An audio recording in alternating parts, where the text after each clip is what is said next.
So, welcome back. Here we are inside of Maya, and I already have my plane set up inside of Maya for the simple fact, as we've talked about in these videos, these are not meant to be introductory or beginner level videos. These are very much intermediate to advanced videos that are being displayed for you. So, if you don't know how to set your image planes up, you can look back at one of the other videos, or you can also use resources that you would find on the internet to actually set up your image planes. They're really super simple to set up.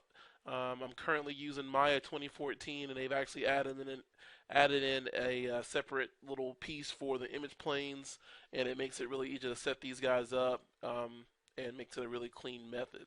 So that being said, let's talk about topology. Now, I know in the last video we talked about topology of the actual face and how things are laid out. But realistically now, I want to talk about topology of my 3D model.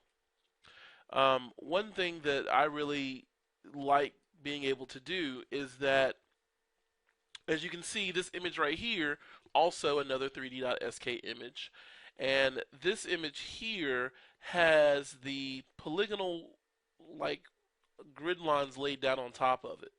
So realistically, what someone did is, before they ever started modeling, they kind of made a roadmap to the face and how they were going to lay out polygons and how polygons could be laid out onto the facial structure to give a really good topology for deformation, for animation, and just be able to have some really nice quality detail and have a really great looking head. Now, one thing that and this is personal preference, the one thing that I really want to stress is that when you're learning how to start organically modeling, if you're starting the organic modeling process, now realistically, organic modeling and hard surface modeling are not different as far as what you're using. You might use NURBs, you might use subdivisions, or sub Ds rather, or you might use straight up polygonal methods or other things like that. So in that sense, organic modeling and hard surface modeling are exactly the same. The items you use to model with are exactly the same. The difference is how you use and what techniques that you use that actually get you that end result. For instance, with hard surface modeling, you might actually put in extra edges on the edge of something just to get it tighter, so you have supporting edges there. Well, when you're working with organic modeling, you're thinking more about how you're going to properly lay out your polygons to have really good edge flow, as well as having just a really clean topology as you're working with this. So one big things you're thinking about here are edge flow and things about how you can execute, your head and keeping your triangle count as low or as few as possible. Realistically, you want to keep triangles at a minimum in a face. And the reason being is that triangles on their own, they do not like to deform. So if you end up with triangles or you end up with really bad triangles, it's not going to want to deform the way you want it to. So the best thing to do is keep your stuff quadded. And that's one of the reasons why we talk about quad so much, because a quad polygon, a four-sided polygon, is going to basically break down into two triangles. It just makes it easier for the computer to deal with at that point. So when you're thinking about topology for your model, this is a very good exercise to get in the habit of doing. Now, you don't have to do this for both sides of your face because the face is symmetrical. So you're only going to do one half of this. But what this shows you is I see major lines or major, you know, loops that run throughout the eye. This gives supports for the eye right here. There's these major loops that come from the bottom of the nostril around the mouth back up to the other side. So there's this whole idea of this looping topology throughout your model. So let's talk about how we can get that started here inside of Maya. So here I am inside of Maya, and some of you guys are probably saying, "Finally, inside Maya, thank God." So I'm going to come in here. I'm just going to make myself a polyplane, And it's going to drag myself out a plane right here. And I can see that that plane exists, and then I'm going to move this over in my side view and get this lined up, like right about there. That is a great place to start. And I usually like to start right at the pupil. So what I end up doing is kind of pulling this stuff just like this. And let me change this. Forgive me, I still have reflection turned on. So I'm going to turn off reflection and be able to line up these polygon what I need it to be. So this very first polygon kind of defines where my shape starts at. And this is what I use for myself as a best practice. I try not to go in and think about getting very fine, minute details in the beginning. I think of this as a process that I would go through if I were a sculptor. So, with sculpting, you want to go through and you want to get big details and then work your way down to the small, minutia, little itty bitty nitpicking details of very simple, well, not simple, but very detailed pieces. So you don't want to try to go through and, make this little indentation in the eyelid right here from the very first time. Like if you do that with your polygons, you're going to hate, and I repeat, you're going to hate modeling organically. And these are the issues that I see a lot of early modelers run into. They try to get all that detail. They're trying to get all that high frequency detail, all the pores, the cracks, the nooks and crannies. They're trying to get that first without, and that just frustrates you because it's really hard to get those things when you're first blocking in a face. So you have to kind of build up, build up, build up. You can't get there on the first pass. Is the way I look at it. So when I first start a human head, I start with an 8-sided patch. And the reason why I start with an 8-sided patch is this. In the beginning, it's really easy to manipulate these 8 polygons that I'm going to use around the eye. And it's really easy to put in loop edges when I have just these 8 polygons around the eye. When I start adding in more and more polygons, yes, my model is going to get smoother. That is if I have done the job of making my model smooth, right? So if I go back in here and start adding these pieces in, then yes, my model is going to look a lot smoother. But the problem is if I add in a bunch of polygons from the very beginning, I'm going to have more polygons than I really want to deal with.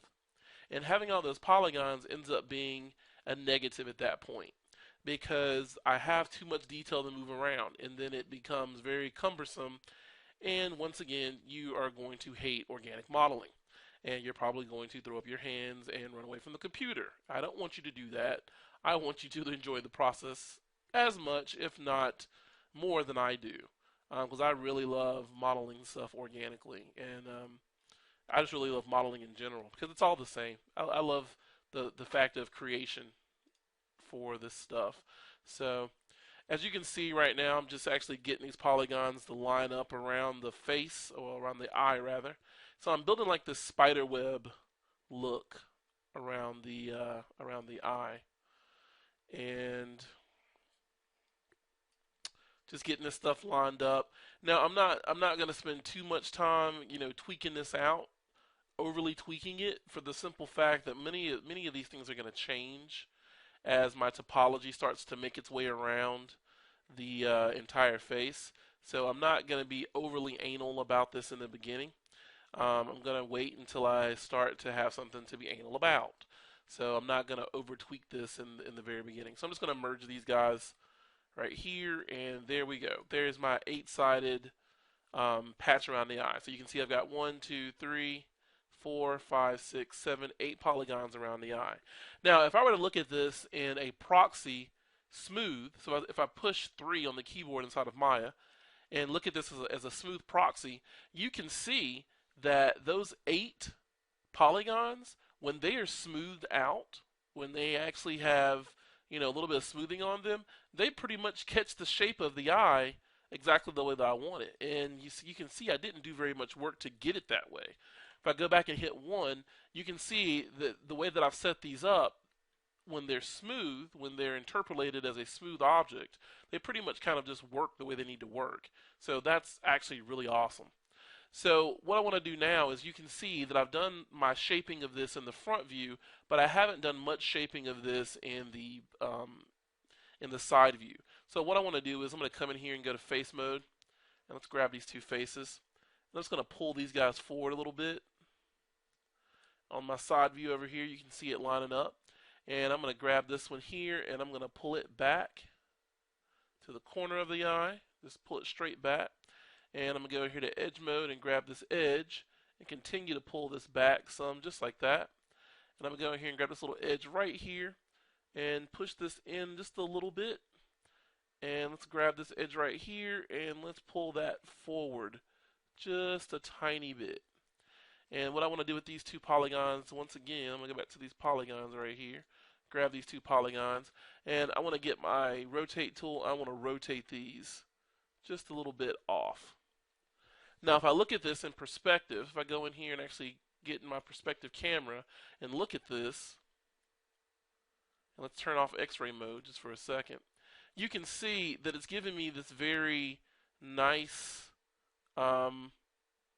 outline, and it's the start of our face. If I hit 3 to see the smooth proxy version of this, you can see I'm starting to get some 3D movement of my actual eye. So I can see it starting to wrap around the face like a little bit of a mask.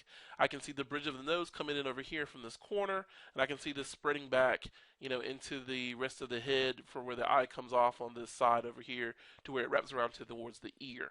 So I can see that that stuff is actually working very, very, very quickly and very easily as I begin to move through this. I've got these really big, large polygons that I've kind of laid out, and this makes it really quick and simple. Now, one of the things we're talking about is being able to put these loop edges in here. So I would need supporting loop edges around the eye to give me this detail that I need. So what's really nice about having these edges of polygons that kind of flow all the way around is this. When I need to add in like a loop edge, if I needed to add some more detail into the eye right here, I can easily come in here and insert a loop edge, and you'll see it's giving me that whole entire loop. It's very quick and easy. I could come in here and pull this out, and if I look at this smooth again, you can start to see that I'm able to easily and quickly get that detail into the eye. So, but that only happened that way because from the very beginning I already thought about how I could set this up to make my topology actually work for me and not against me. So in the next video, we're going to continue to work with the eye and move out from this eye area and continue to move that into the bridge of the nose. And I'm going to show you how to complete the nose, and then we'll move on to the mouth and then finish up with the entire head, which is actually a really simple process. The biggest thing we're going to have not really an issue with, but we're going to spend a little bit more time would be with the ear. The ear is an area that many people run from, but you really don't have to. It's actually very easy to do if you know how. And I'll see you in the next video.